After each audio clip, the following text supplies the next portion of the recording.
constat qui est fait depuis plusieurs années maintenant que l'impunité est la cause essentielle de la recrudescence des pratiques de malversation, de fraude, de l'avancée de la corruption, du détournement de deniers publics et autres infractions connexes qui sont tout simplement identifiées dans la gestion des affaires publiques au Sénégal.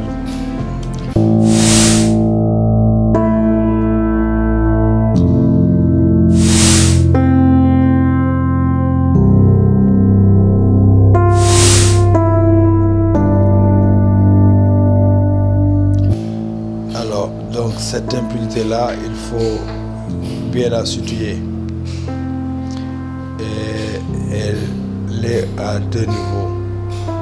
Le premier niveau, c'est au niveau de l'exécutif, principalement du président de la République, qui a le seul pouvoir de nommer aux postes civils et militaires, ne serait-ce que l'application de ce pouvoir-là, en donnant suite au rapport qu'il reçoit directement et parfois même exclusivement pour le cas de l'IGE par exemple, doit donner suite en prenant d'abord des mesures administratives, à savoir des sanctions administratives sur les personnes dont il a été prouvé par ces rapports-là des actes de malversation.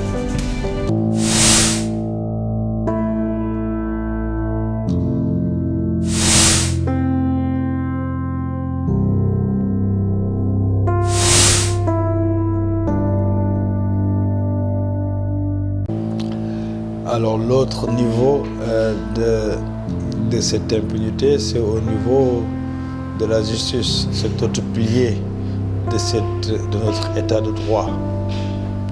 La justice a principalement le parquet qui doit s'autosaisir d'abord sur sa simple information de ces pratiques qui sont révélées publiquement, mais aussi doit avoir l'obligation de donner suite aux rapports qui lui sont soumis directement, parce que le président lui-même peut le saisir sur les rapports qu'il reçoit, mais pour certains rapports, comme l'OFNAC par exemple, alors le procureur est saisi, parce que l'OFNAC ayant ce pouvoir d'autosaisine, donc saisit, dépose tous ses rapports au niveau du parquet.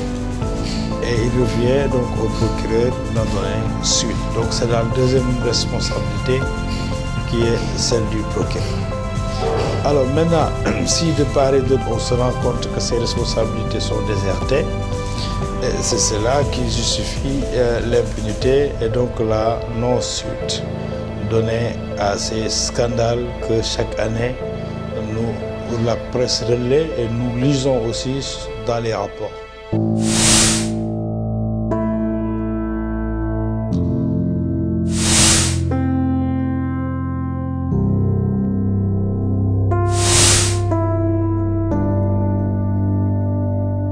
Alors je pense qu'il serait important d'abord de prendre par exemple l'exemple de la CENTIF. Tu sais, la CENTIF, quand elle saisit le procureur a l'obligation de donner suite. Donc, il faut généraliser cela. C'est-à-dire, il faut lier le procureur sur tous les rapports qu'il reçoit de n'importe quel organe de contrôle.